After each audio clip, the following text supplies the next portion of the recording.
आज शनिवार आहे म्हणजे आपण तर भेटणारच आणि भेटल्यावर काही चर्चा काही गप्पा याही होणारच. अशाच एका खूप इंटरेस्टिंग व्यक्तिमत्वाशी एका अवधीशी आपण आज गप्पा मारणार. ही व्यक्ती आहे 86 वर्षाची, पण एखाद्याला तरुणाला लाजवेल असं काम हे करत आहे. आणि हे काम आहे ते सेवा धर्माचं.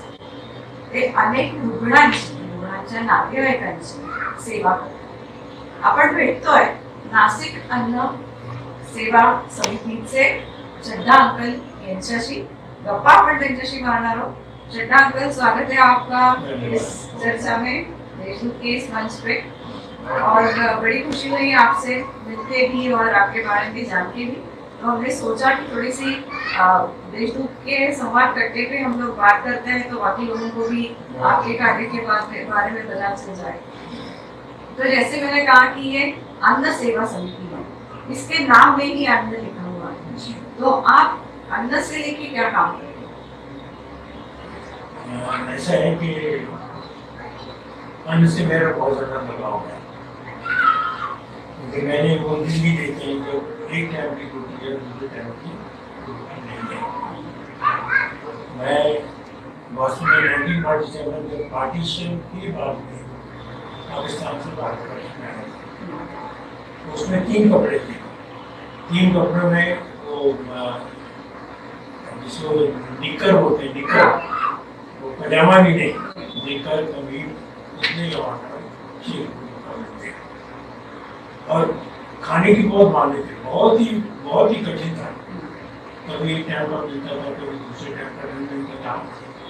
लेकिन हमारा भाग्य और कुछ हमारे कर्म अच्छे थे कि मेरा बड़ा भाई जो था वो मेरठ में था.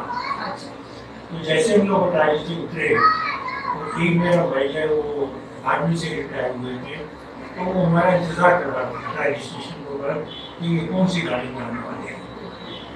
तो वो मेरा हमको तो वो लेके गए, पहले अम्बाला आए, अम्बाला से हम लोग मेरठ आ गए.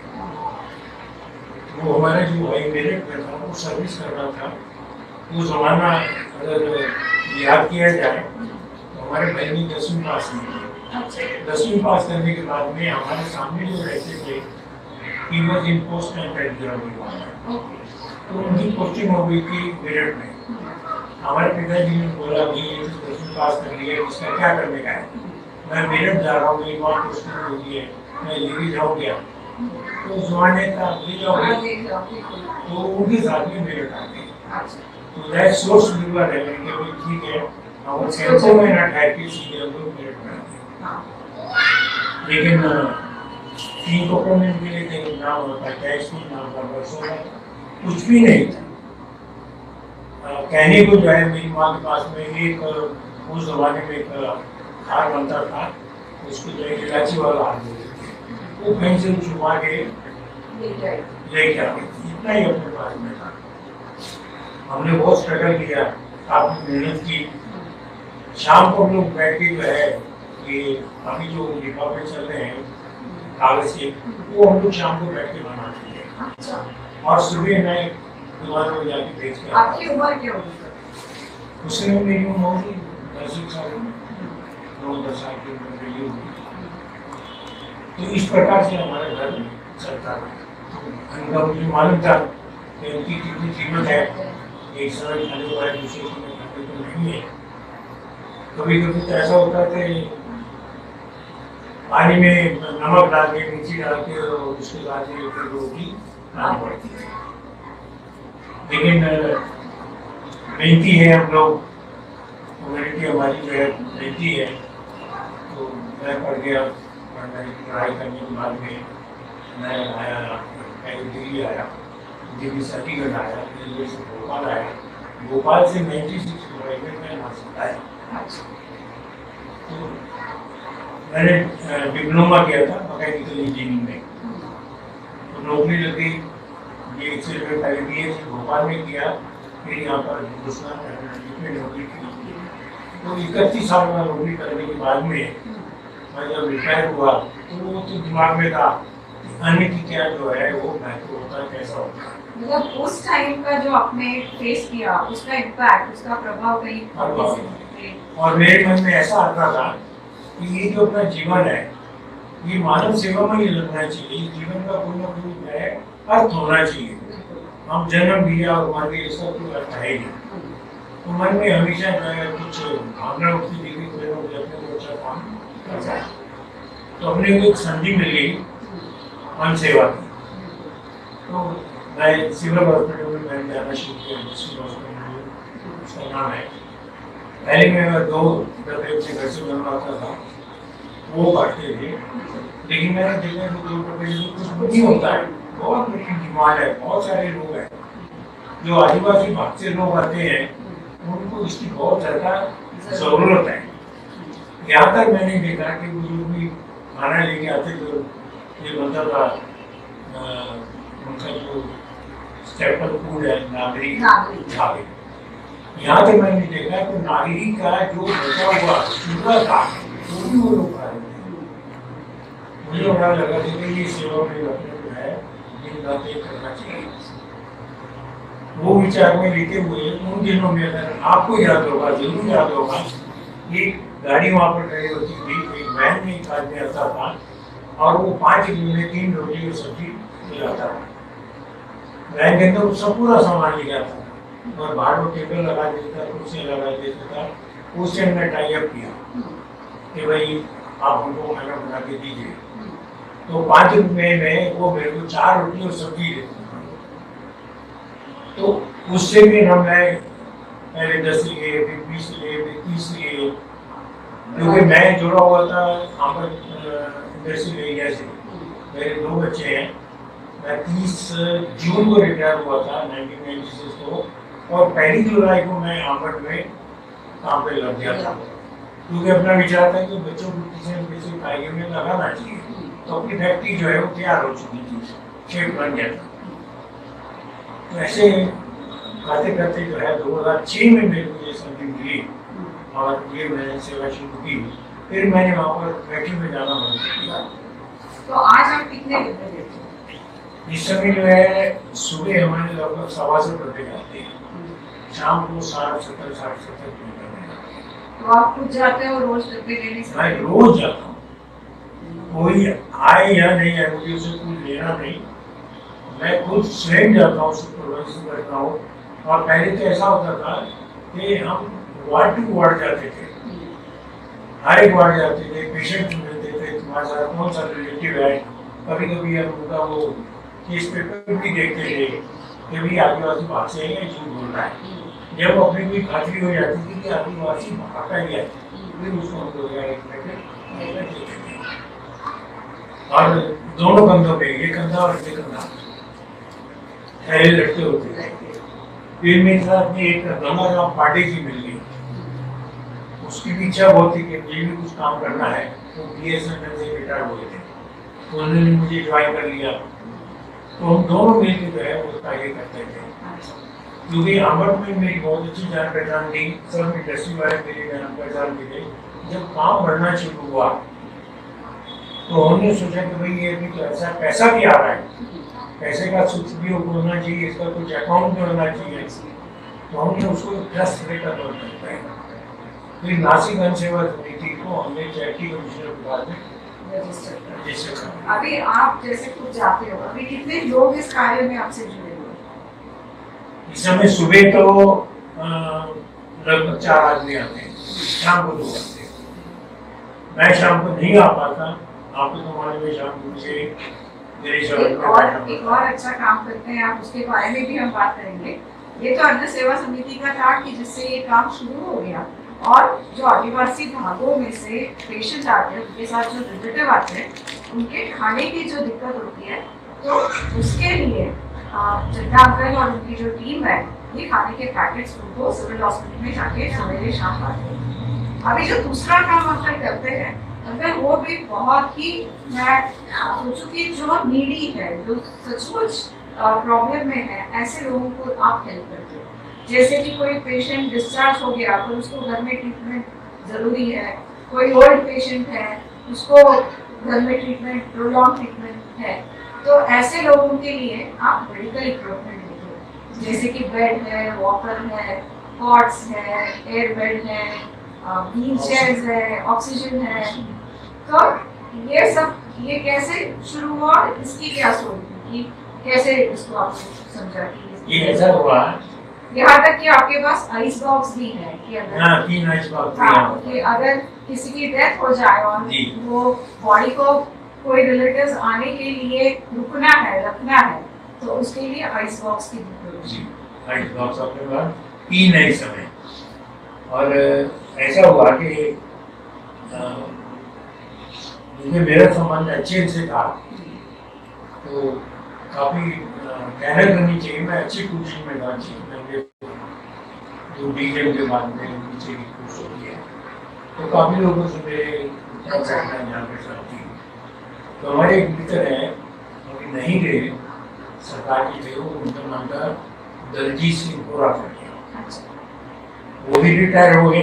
रिटायर होने के बाद में उन्होंने मुझे बैटिंग पे मारते थे, तो मुझे बोले, मैंने चढ़ाई जी बड़े दुख की बात है। मतलब क्या बताइए, क्या दुख की बात है? उन्होंने बोला कि नासिक के लोग जो है वो डायलिसिस करवाने के लिए बॉम्बे जाते हैं। ये कारण क्या है? नासिक इतना बड़ा शहर है, इसमें इतने मेडिकल फैसिलिटीज है, इतने हॉस्पिटल है, क्यों जाते हैं? बोलते क्योंकि वहाँ पर सस्ता होता है। यहाँ 5,000 जा लिया जाता है, वहाँ सिर्फ 400 रुपये 500 रुपये में उनका काम बन जाता है।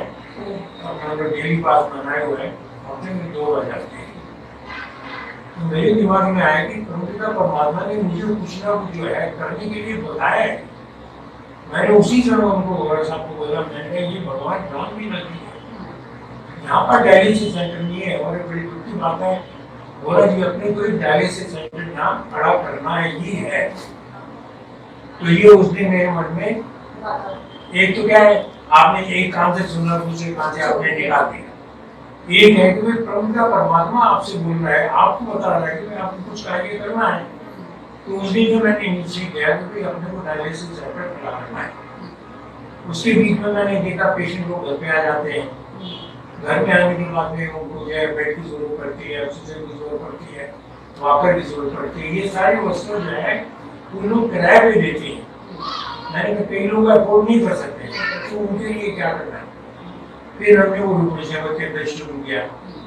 साथ साथ पैरेलल हमने नासिक डायलिसिस, आप सबसे बड़ी मैं अपनी तारीफ नहीं करूँगा, मेरा कहीं पर नाम नहीं है, चड्डा नाम की कोई चीज़ नहीं है। मेरा नाम ना गुलशन कुमार चड्डा, ना गुलशन कुमार के नाम से कोई चीज़ है, ना चड्डा के नाम कोई चीज़ है।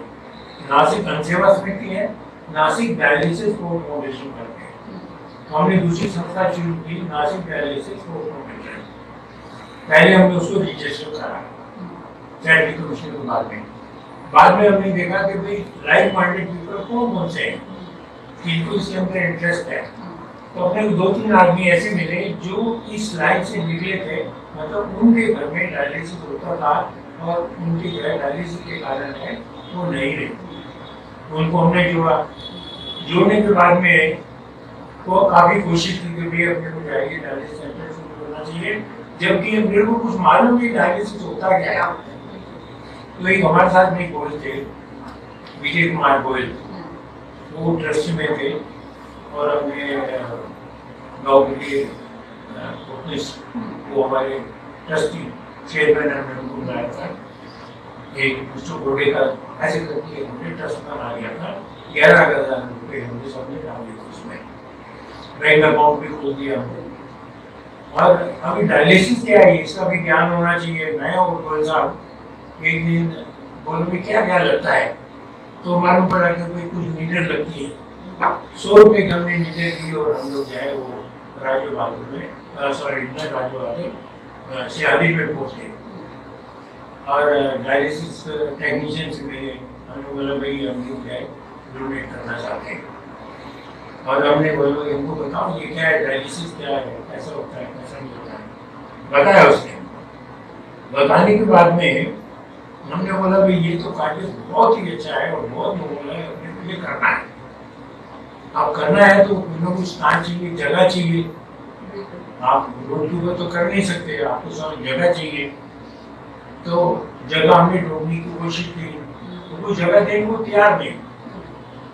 कोई कीमतें बहुत बढ़ गई थी, कोई जगह देने को तैयार नहीं।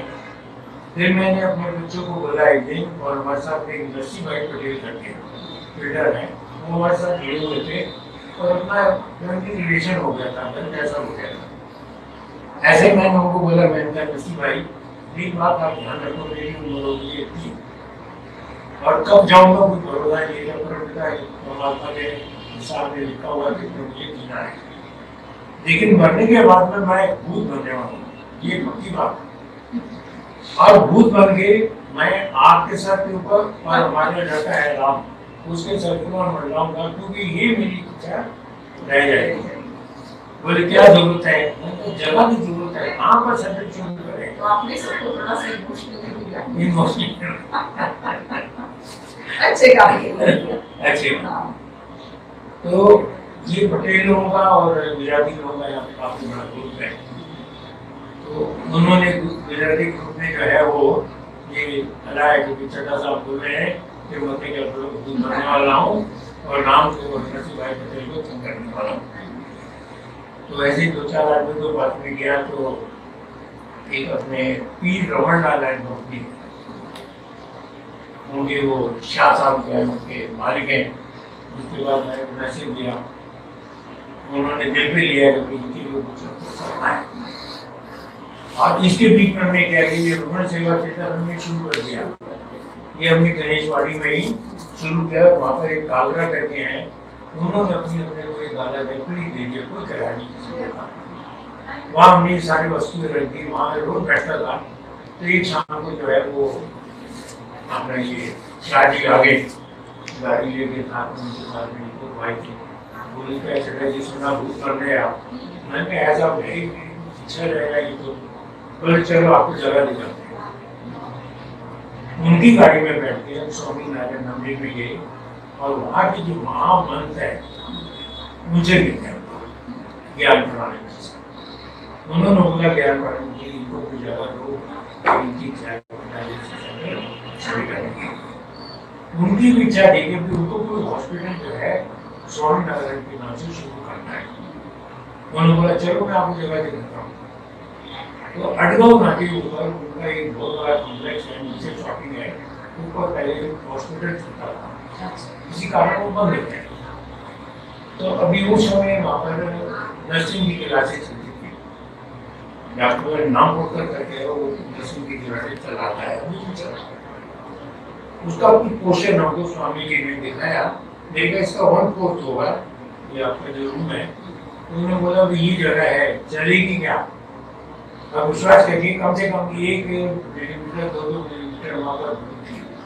मैंने कहा स्वामी जी चलेगी तो ये तोड़ेगा, हमको 5 दिन के लिए जवाब मिलेगा, आपको बहुत बहुत धन्यवाद। उन्होंने बोला ठीक है आप शुरू कर दो फिर काम। हमने वो जगह साफ की, साफ करने के बाद में मालूम पड़ा कि डायलिसिस में एक मशीन लगती है। अब मशीन लगती है, कितनी मशीन लगती है मालूम पड़ा 5.5 लाख की मशीन है। अब 5.5 लाख रुपया कहाँ से लाए जाए? तो हमारे एक दावड़ा जी करके हैं, दुर्गा इंडस्ट्री है उनकी, हमें मालूम पड़ा कि वो काफी ज्यादा आदमी हैं और अच्छे उनके घर में गए, और जाने के बाद में रास्ते में हमने जलेबी और गुजराती लोग वो हमने लिया और वहाँ लेकर पहुँच गए। उन्होंने बिठाया, बिठाने के बाद में वो चली कैसे आना हो, मेरे साथ डायलिसिस करने शुरू करना, एक मशीन की जरूरत है। आप विश्वास करिए उन्होंने ऐसा कहा, ऐसा किया, इशारा किया कि दे दी। मुझे बोले भी नहीं, उन्होंने बोला दे दी। उन्होंने पूछा भी नहीं 1 लाख की है, 2 लाख की है, 5 लाख की।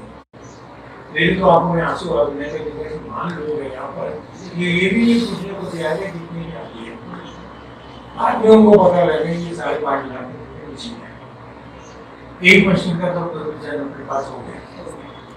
फिर उसके बाद में एक भट्टर परिवार है, उसको मालूम पड़ा कि ये डायलिसिस सेंटर खोलने वाले हैं।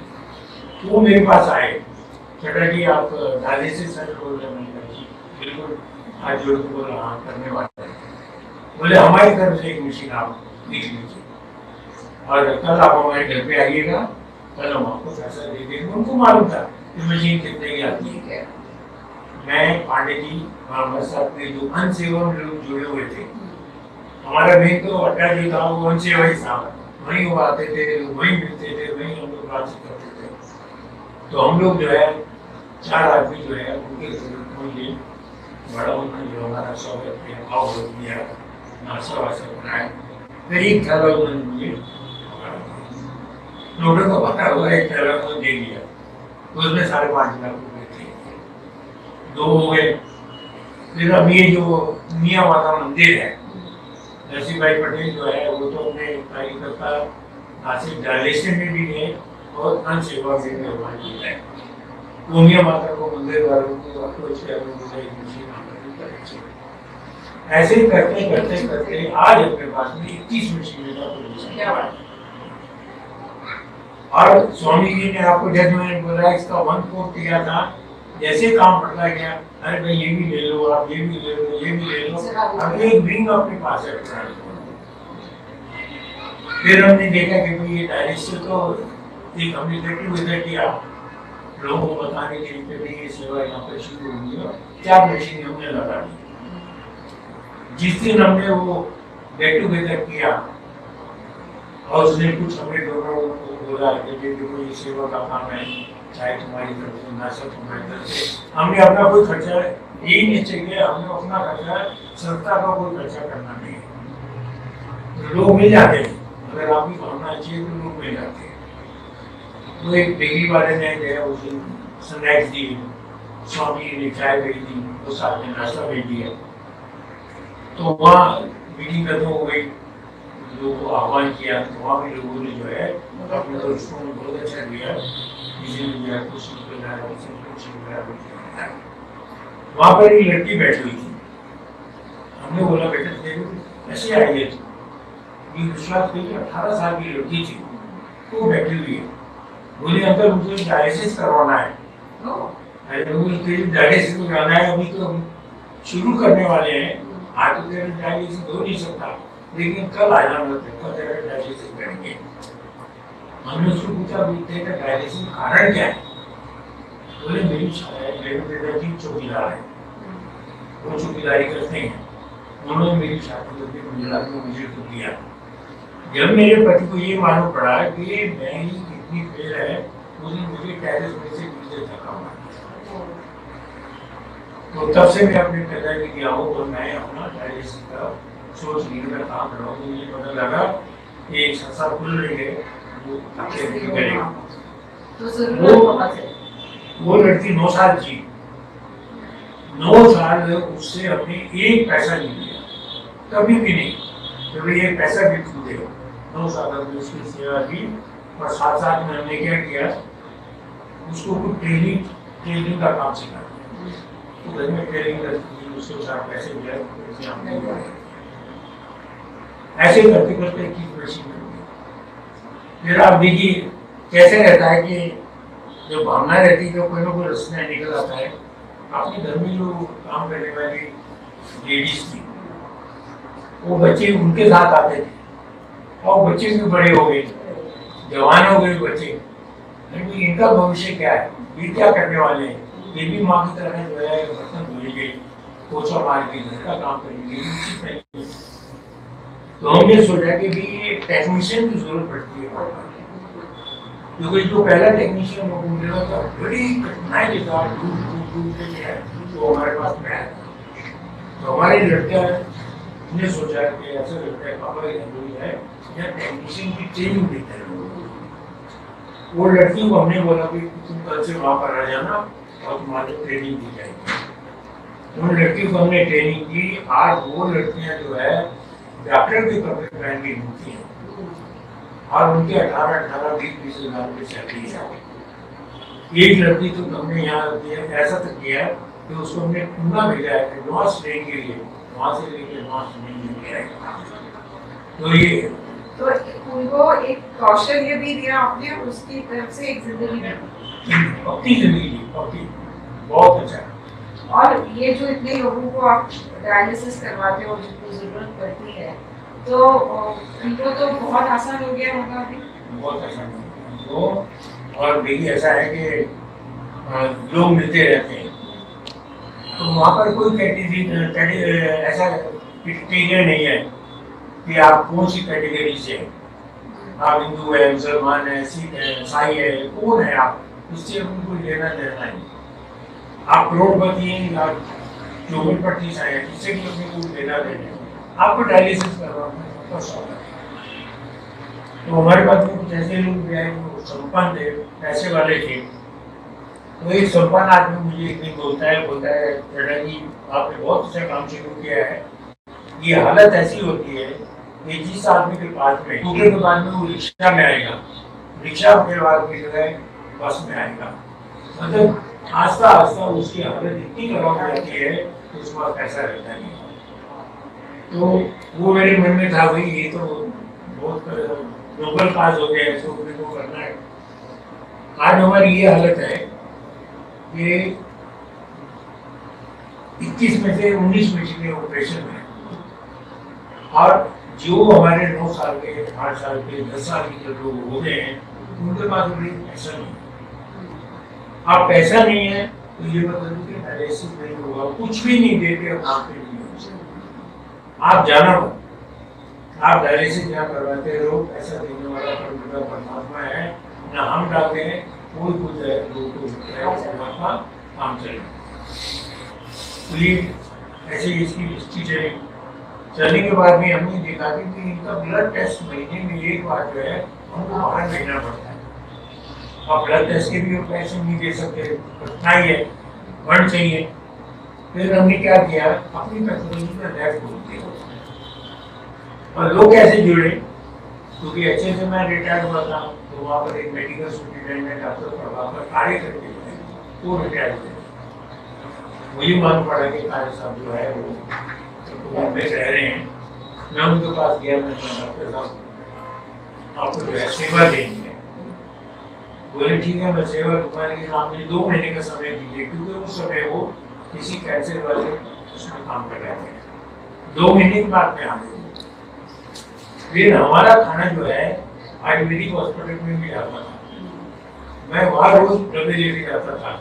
वहाँ पर भी जो है 10-15 आदमी ज़्यादा नहीं होते थे, 10-15 आदमी जो आदिवासी भाषा आते थे उनको खाना देता था। पैथोलॉजिकल लैब में जाता था, डॉक्टर आपको वहाँ एंटी पैथोलॉजी है, मैं उनसे बोला करता था डॉक्टर साहब जो है पैथोलॉजिकल लैब खोलनी है, आपको सेवा देनी है। देंगे देंगे। वो रिटायर हो गए। रिटायर होने के बाद में मैं बोला अभी आपको आना है। आज वो डॉक्टर कार्य जो है वो पूरा सेंटर देते हैं और पूरी डॉक्टर नाम क्या तो आप में एक ऐसा हुनर भी है कि जिससे आप लोगों को जोड़ते जाते हैं। आप हुनर बोलिए या परमात्मा जी के, मैं हुनर नहीं बोल सकता कि उसकी मेरे ऊपर कुछ कृपा है। मैं जहाँ भी गया हूँ ना, डोनर है हमारे पास में, बहुत सारे डोनर हैं। उन्होंने अपने आदमी को इंस्ट्रक्शन दी हुई है, ये चढ़ा गिराएंगे तो उनको आपको खड़ा नहीं करना है।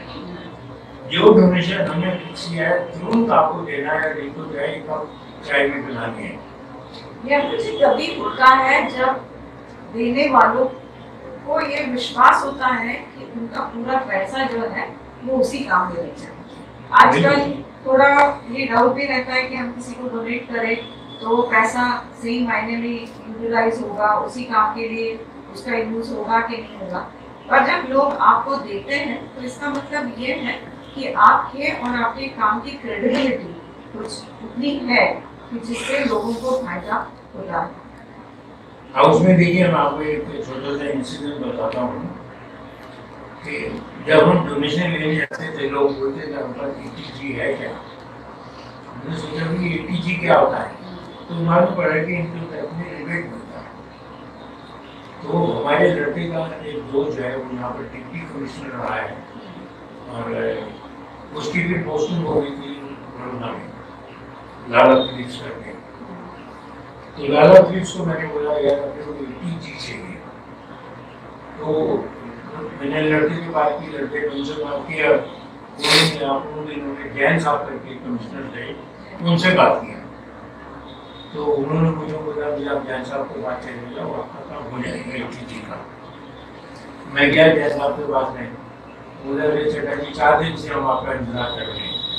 मतलब बुजुर्ग आदमी, बुढ़ा आदमी, थोड़ा टाइम भी मिला, काम ज़्यादा रहता है, वो आपकी सेवा में आती है और मदद के लिए पूरी क्लिनिक से मुझे बोला है कल हमारा आदमी आपके पास में आ जाएगा।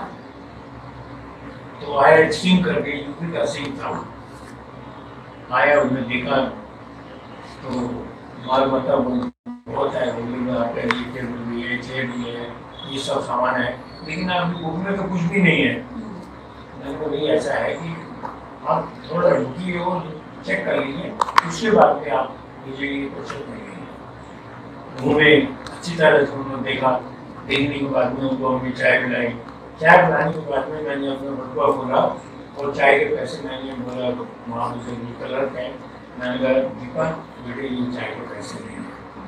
बोले ऐसा कैसे आप चाय के पैसे दे रहे हैं? हम यहाँ कुछ नहीं लेते, यहाँ भी जो भी एक पैसा भी दान आता है वो इनकी सेवा भी आता है, हमारे लिए नहीं आता। हमको भगवान ने बोला हुआ है, इंस्ट्रक्शन दी हुई है कि आपका यहाँ से पैसा नहीं उठाना है, आपको सेवा का मैंने कार्य दी है, आपको सेवा करनी है। जब सिंह साहब वहाँ से निकले तो आपको मालूम है इंस्ट्रक्शन वो क्या कहते हैं, 5,000 रुपये मुझको देंगे, मुझे ये 5,000 रुपये आप हमारे तरफ से रख दीजिए। मैंने कहा सिंह साहब कैसे पैसे होंगे, इस प्रकार से सीखे किसी ने कहा मौका नहीं है, वही हमें कल भेजा। तो इस प्रकार से जो है वो हमारे लिए चल रहा है। अभी आपके 3 कार्य हैं, एक तो अन्न सेवा समिति है, जो एक रुग्ण सेवा केंद्र, एक रुग्ण सेवा केंद्र है कि जो इक्विपमेंट बेड और ये सब देते हो, तो वो कितना डिमांड होता है वो रुग्ण सेवा के लिए, इक्विपमेंट के लिए बहुत ज्यादा डिमांड होता है क्या, और उसकी पद्धति क्या होती है? डिमांड का तो देखिए आज से कम से कम अगर 6 महीने पहले आप लीजिए तो वो जो रूम आपने भी देखा है वो पूरा भरा हुआ था। आज अपने पास एक भी बेड नहीं, क्योंकि बीमारी बढ़ रही है, वो साधन कम है। हमारे पास आज जो 3 बेड थे, आज तीनों की तीनों बुक हो गए, तीनों चल जाएंगे, तो कमरा बिल्कुल खाली हो गया। और लोग बड़ी दूर दूर से आते हैं, मालेगांव से भी आते हैं, बेलीगांव से भी आते हैं, क्योंकि ये जो व्यापारी लोग हैं ना, वो आज मैं एक आदमी से बात कर रहा था, मैंने यार अपने को बेड की जरूरत है, बोले मैं तो किराए में लेता हूँ। बोले वो कितना किराया लेते हो? बोले मैं लेता हूँ 50 रुपये रोज। जैसा कस्टमर मिलता है बेटा 50 से 100 रुपये की चीज लेता। आप देखिए जो 50 रुपये मतलब 15 रुपये का महीना हो गया, 50 भी लेता है, 50 जाएंगे, आपको जो देना दोगे और देना जरूर, आपको आज जो है आपको देना जरूर है, क्योंकि संस्था उससे चलती है। आप देखिए वो जो आपने देखा है जहाँ पर मैं बैठता हूँ, वो 22,000 रुपये में हमने फ्लैट लिया, उसमें कोई मेरा कंट्रीब्यूशन नहीं है। एक भी पैसा बचा के वो चीज बोलिए, मैं अपने ऊपर या अपने किसी को चाय भी नहीं पिलाता हूँ, तो पैसे बचा के जो है हमारा किराया अभी हमको बिजनेस कर लेना, तो इस प्रकार से गए। अगर आप त्याग से काम करेंगे तो आपको कोई दिक्कत नहीं। बिल्कुल सही बात है। अगर आप सही इच्छा और पूरी नियत के साथ कुछ काम करते हो और वो भी सेवा का करते हो, उसी सेवा भाव से करते हो, तो वो लोगों तक सेवा पहुंचती है। और उसके बदले में क्या मिलता है, तो बस एक सुकून होता है कि जैसे चड्ढा अंकल कह रहे हैं कि शायद भगवान ने उनको चुना है कि ये सेवा उनकी तरफ से ये सब लोगों को पहुंचती रहे। पर चड्ढा अंकल ये भी कहते हैं कि वो अकेले नहीं है, उनके साथ कई लोग हैं जो उनकी मदद करते रहते हैं।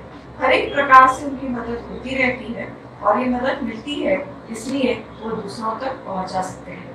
आपके इस सेवा भाव को और आपकी इस निस्पृहता को हम देशभक्त वाले सलाम करते हैं। बहुत धन्यवाद।